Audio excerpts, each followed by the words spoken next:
Ama ahlus sunna wal jamaat осы бапта шекарада тұрады, аспайды, асып өтпейді. Ал-истиуа ма'лумун, көтерілу деген мәлім нәрсе. Әрбір нәрсенің үстіне көтерілу әртүрлі, сөздің ағымына қарап. Bir adam үйге көтеріледі, bir adam тауға көтеріледі, bir adam түйенің үстіне көтеріледі, bir adam самолетпен көтеріледі, құстың көтерілуі бар. Әрбір нәрсенің өзіне жараса көтерілу деген мағынасы түсінікті.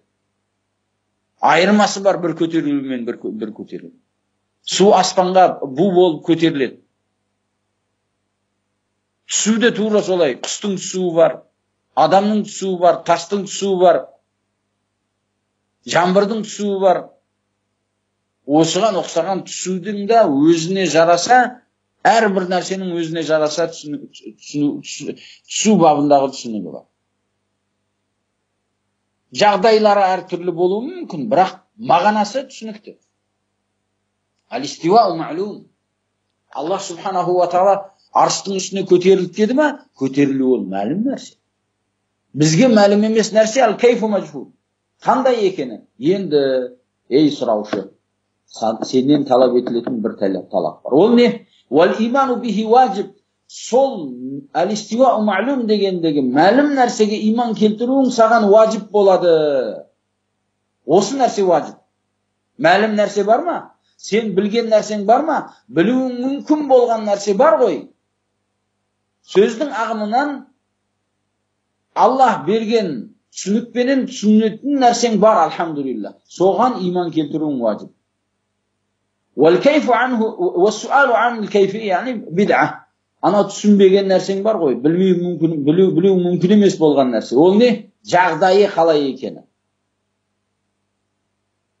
Мәжһул болған нәрсе, анық емес болған нәрсе туралы сұрау ол бид'ат болады. Тура осылай қағида кете береді. Қай бір сипатта Аллах түседі десе, түсуі де осылай. Түсу деген түсінікті, оның жағдайы анық емес, оған иман келтіру ваджиб. Аллах субханаху ва таала туралы ол сипатындағы қандай екені туралы сұрау бид'ат болады. Келу де тура солай, жақсы көру де солай, жек көру де солай, мейірімділігі де тура солай, Аллахтың ғазабы да тура солай, разы болу да тура солай, осылай. Осы қағидаға салына береді. Содан айтады, وَمَا قَالَ الْمَلِكُ رَحِمَهُ اللَّهِ فِي الْإِسْتِوَاءِ هُوَ قَاعِدَةٌ فِي جَمِيعِ الصِّفَاتِ وَهُوَ قَوْلُ أَهْلِ السُّنَّةِ وَالْجَمَاعَةِ قَاطِبَةً. Bütün أهل السنة والجماعتın sözü olsa değil. فَمَنْ نَسَبَ إِلَى السَّلَفِ أَنَّهُمْ يُفَوِّضُونَ معاني الأسماء والصفات ويجعلون نصوصها من المتشابه الذي استأثر الله بعلم معناه فقد كذب عليهم. Ahl-i sünne vel cemaat tübede aytkanday Allah'tın isim sifatlarını түсінеді мағыналарын. Кім сәләф Allah'tың isim sifatları туралы келген аяттардың мағыналарын түсінбейді, білмейді, ол түсіну мүмкін болмаған мүтәшәббih мағынасында келген нәрселерден деп айтылатын болса, Allah өзі жасырған болған нәрселерден деп айтатын болса, мағыналары фақад кәзәбә алейхим, оларға өтірік жала жапқан болады. Бұл бір жағынан, екінші жағынан олар Құранды мағыналарын білмей өтті деген мағынада болады. Сахабалар білмей қалған. Кейін айланып келіп 3-4 ғасыр өткеннен кейін мына тайпа Ашарилер немесе матуридилер шығып, содан кейін біліп қалған. Содан кейін бір жаман сөзді айтады болар. Тариқату сәләфи әсләм ва тариқатул халафи а'лам ва ахкам деп. Сәләфтің тариқасы сәлеметтік болады. Amma халафтың тариқасы а'лам білімдірек ва ахкам мықты, даналыққа жақын. Аллаху акбар. Сонда сәләф оларда білім болмады ма осы бапта? Оларда даналық болмады ма? Олар түсініп жетпеді ма? Олар білмей қалды ма сонда? Сәләф қалай білімсіз, даналықсыз олар сәлемет болады? Сәлеметтікқа жетті ма сендер айтқандай? Демек сәлеметтіктің жолы ол білім менен даналық. Демек, ол кісілер сәлемет болыпты ма сәләф? Демек, сәлемет болғанның себептері, негізгі себебі олар біліп және даналықтары себепті сәлемет болған. Амма кейінгілерде надандық болғандықтан, даналық болмағандықтан сәлеметтіктен сәлемет болған олар. Яғни сәлеметтіктен ұзақ болған. Ауырған. Сол үшін кімде-кім сәләф айыммалары Аллахтың сипаттары туралы келгенде олар ештеңе түсінбейді деген болса, түсінбеген, кейінгілер оны түсініп мағынасын аударып берген бізге десе, фақат кәзәбә алейхим, оларға қарсы өтірік айтқан.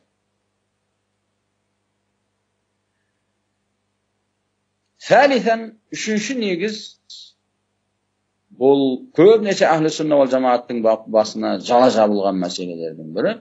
Әс-сәләфу юсбитуна сифат исбатан била тамсил. Сәләф айыммалары, әхлі сүнна вал жамааттың айыммалары қандай бір сипатты Аллахқа бекітетін болса, Құран хадиспенен төбеде айтылғандай бекітеді да, сол мағынада била тамсил, ұқсатпайды. Мына бидат иелері әрдайым әхлі сүнна вал жамаат туралы айтқан уақытта, болар муджассималар, болар мумассилалар, болар Аллахты пенделеріне ұқсатады деген бүткіл тоқтамаған өтірікті жала жабуда жалғасып келе жатыр. Барлығы өтірік.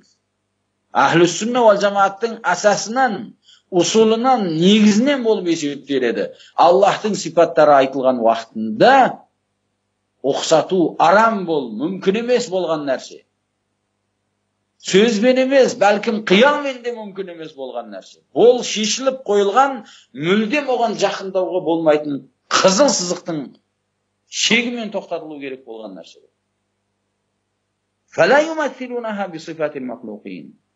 Олар Аллахтың сипаттарына иман келтірген уақытта пенделерінің, жаратылғандардың сипаттарына ұқсатпайды.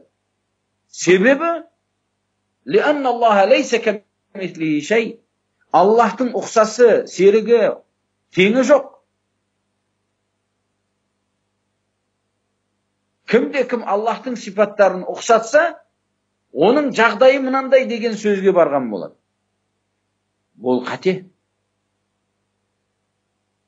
Аллах Құранда айтты ғой, لَيْسَ كَمِثْلِهِ شَيْءٍ وَهُوَ السَّمِيعُ الْبَصِيرُ. Міне, әхлі сүнна вал жамаат, бұл нәрсені көбінесе айтқанбыз.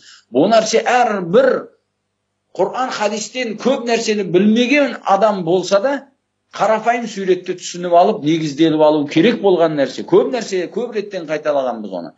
Құран Аллахтың сипаттары туралы заң қойған уақытта, заңды ең бірінші қағиданы ұқсатудан, сәлемет қалудан бастаған.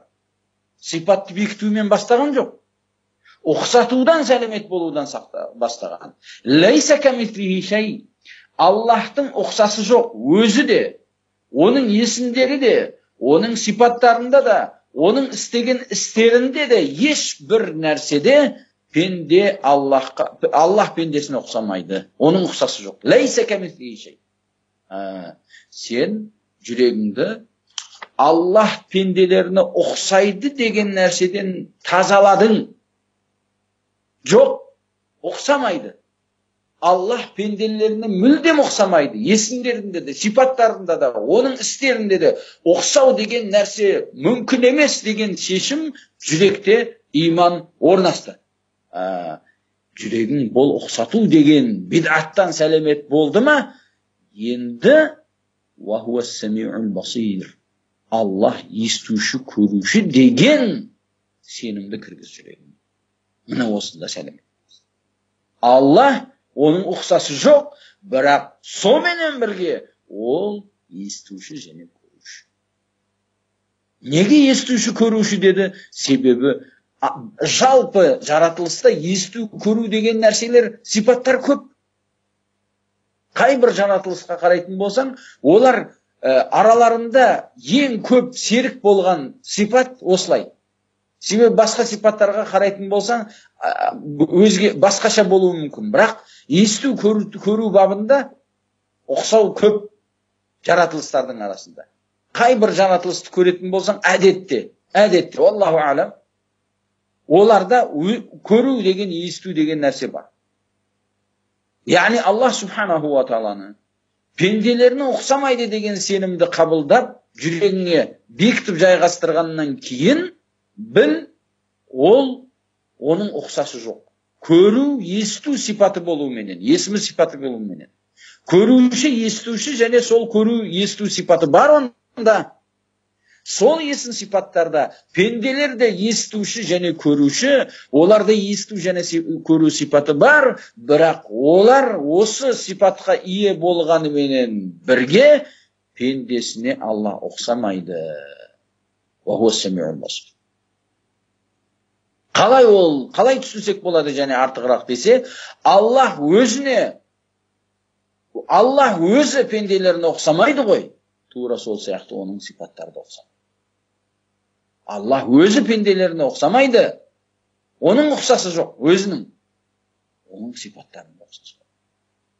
Сол үшін, فَيَجِبُ الْإِيمَانُ بِمَا وَصَفَ اللَّهُ بِهِ نَفْسَهُ لِأَنَّهُ لَا أَحَدَ عَلَمُ مِنَ اللَّهِ بِاللَّهِ.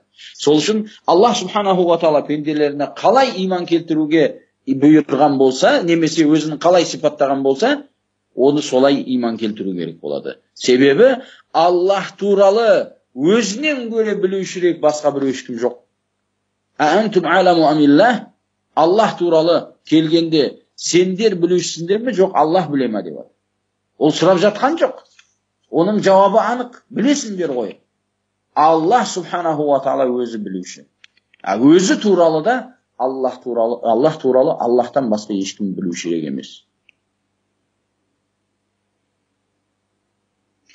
Сол сияқты пенделерінің ішінен Аллахты ең көп танитын Наби саллаллаху алейхи ва саллам.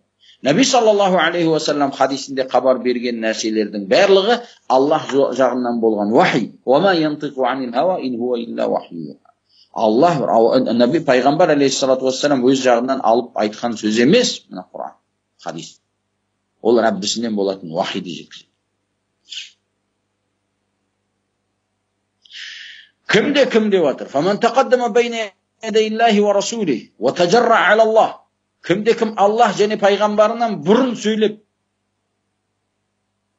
және Аллах субханаху ва тағала және пайғамбар алейхиссалату вассалам Аллахқа айтқан есім сипаттарына қарсы келіп сөйлеген адам өте жамандықта. Ол тура былай айтқан сияқты деп отыр. Аллах және пайғамбарына қарсы. هذا الذي وصفت به نفسك ووصفك به رسولك لا يليق بك. Аллахқа айтып жатқан сияқты, сен мына Құр'анда өзіңді сипаттаған сипаттарда, және пайғамбарың сені сипаттаған сипаттар, ол саған лайықты емес. Онда кемшілік бар. Мен сол кемшіліктен сені пәктеймін деп, мен оның мағынасын өзгертем. Оны бекер қыламын. Оның орнына өз жағымнан бір сөз келтіремін дейді. Оларда қағида бар сол үшін. Жауһарасында келтірген сөздерін ашарилердің байттарының бірінде وَكُلُّ نَصٍ أَوْهَمَ التَّشْبِيهَ أَوِّلْهُ أَوْ فَوِّضْ تَنْزِيهَا дейді.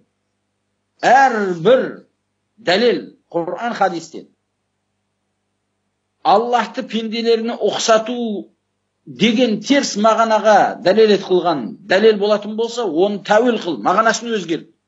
Немесе мағынасын өзгерте алмасаң, оның мағынасын туралы сөз түсінбедім деп айтып, Аллахты пәктеуге таста дейді.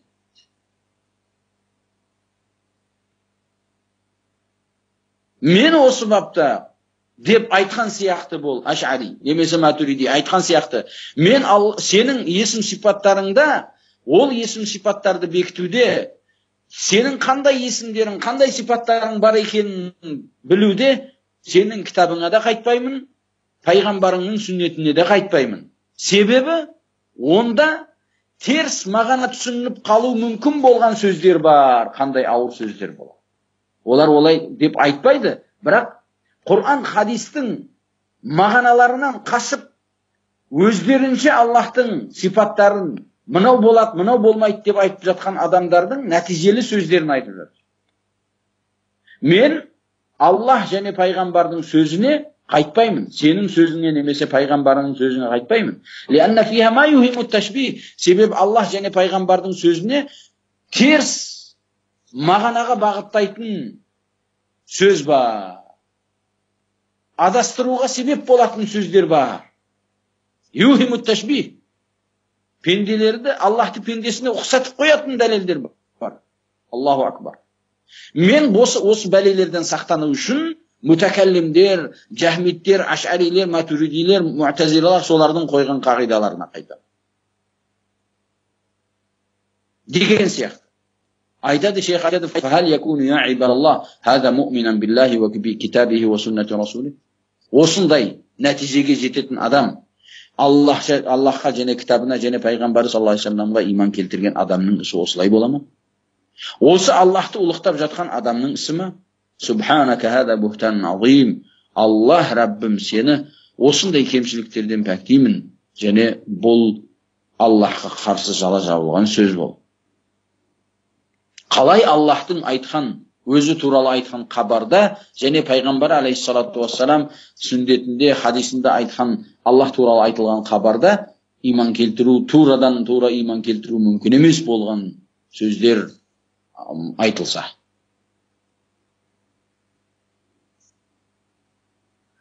Төртінші негіз: وكما أن أهل السنة والجماعة يثبتون لله الصفات التي وصف بها نفسه أو وصف بها رسوله على وجه يليق بجلاله ولا يشبهونه بخلقه، فهم ينزهونه عن النقائص والعيوب تنزيها لا يفضي بهم إلى التعطيل بتأويل معانيها أو تحريف ألفاظها عن مدلولها بحجة التنزيه.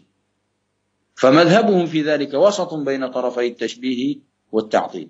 Сонымен бірге Allah subhanahu wa ta'ala pendelerine, yani Ahl-i Sünne vel Cemaat, Allah subhanahu wa ta'ala'nın pendelerini ұқсатпау babına iman keltirgenmenen birge, olar Allah subhanahu wa ta'ala'nı ұқсатудан пәктейміз деген сөздің артында Allah'тың сипаттарын жоққа да шығармайды. Себебі бид'ат иелерінің тариқасы, олар осы сипаттарды Аллахқа айтатын болсақ, біз пенделеріне ұқсатып қойған боламыз дейді да, сипаттарды жоққа шығаруға барады. Сол үшін Ахлу Сунна вал Жамааттың қағидасы: исбатун била ташбих, танзихун била таътил. Ұқсатпай Аллахтың сипаттарын бекіту және жоққа шығармай, бекерге шығармай Аллахты пенделеріне ұқсатудан пәктеу. Осы екі нәрсе бір-біріне жиналған суретте болады. Және бесінші негіз: Аллах субханаху ва тааланың есімдері және сипаттарын айтылған уақытта бекіту бабы жалпы көп айтыла береді. Аллах субханаху ва тааланың есім сипаттары айтылған аяттар өте көп. Амма жоққа шығару бабы, жоқ олай емес, Аллах субханаху ва таала мынандай емес деген сөздер өте қысқа. Өте қысқа. Өте аз. Себебі бекіту бабында мақтау бар, қайтаруда мақтау болмайды әдетте. Бекіту бабында мақтау болады. Аллах естуші, көруші, құдіретті, кешіруші, мейірімді. Аллах субханаху ва таала құдіретті. Аллах субханаху ва таала жаратушы. Аллах субханаху ва таала хабарлы, бәр нәрсені білуші. Аллах субханаху ва таала көтеруші, Аллах субханаху ва таала өлтіруші, Аллах субханаху ва таала тірілтіруші деген бұл мағаналар, бекіту мағаналары өте көп, алхамдулилла. Себебі онда мақтау бар. Амма жоққа шығару жоқ, былай емессің дегенде мақтау жоқ. Сол үшін Құранда ондай сөз көп емес. Барларын өзіне келетін болсақ, оның артында басқа бір мағына бар. Барының өзіне келетін болсақ, оның артында басқа мағына бар. Ол не десе, қай бір нәрсені Аллахтан қайтарған болса, сол нәрсенің турасындағы кемелдік бар Аллахта. Мысал, Аллах субханаху ва таала Құранда ла таъхузуху синату ва ла наум деді. Аллах субханаху ва таалада сина деген бір ұйқының басы, наум ұйқының өзі. Аллах субханаху ва таала ода ондай нәрсе жоқ дегенде, жоқ дегеннен мағына қарсысындағы толықтықты бекітеді. Ол не? Аллах субханаху ва тааланың тірілігінің толықтығы. Себебі ұйқы өлімнің серігі ғой. Тура сол сияқты: "Уала язлиму раббука ахада", Rabbing pendelerining ешбіріне зұлымды қылмайды дегені әшейін зұлымды қылмайды екен деген хабар емес. Бұл оның әділдігінің, әділеттілігінің толықтығына дәлел қылады. Және Аллах субханаху ва таала осылай қай бір жерде егер бір нәрседен қайтарса, оның турасындағы бір мағынаның толықтығына дәлел қылады. Құранда әшейін бір немесе хадисте әшейін бір қайтару келмейді осылай. Жоқ, олай емес деген. Ешқандай оның турасындағы толықтық мағынаны дәлел қылмайтын сөз келмейді. Себебі әшейін жоқ, олай емес деген сөздің өзінде мақтау жоқ. Мысал ғалымдар келтіреді, бір патшаны адам бір мақтаймын деп барып алдына, патшаның алдына барып, сен жомартсың, сен мейірімдісің, сен яғни әділсің, сен адамдарға қолы ашықсың, сен мынандайсың деп мақтаудың орнына жоқ деген мағынамен мақтап жатыр біреуі дейді. Мысал, сен ұры емессің, сен зинақор емессің, сен арами емессің, сен төмен бір не десе болады, осыған ұқсаған төмен мағыналарды жоққа шығарып тұрады барып. Сен зинақор емессің, сен өтірікші емессің, сен ифлас емессің, сен арами емессің, сен мынандай. Осылай сөзбен мақтай ма патшаны? Патша басына асамен ұрып айдайды оны. Сен мақтауға келдің бе, сен мені жамандауға келдің бе деп. Аллахты мақтау бекітумен болады. Сонда ұлықтау деген ұлықтау мағынасы бар. Ахлүс-сүннаның тариқасы сол. Қашан олай емес, Аллах мынандай емес деп айтса, оның артында толықтау мағынасы бар. Төбеде айтқандай, Аллах пенделеріне зұлымдық қылмайды дегені, яғни оның әділдігінің толықтығынан деген мағына.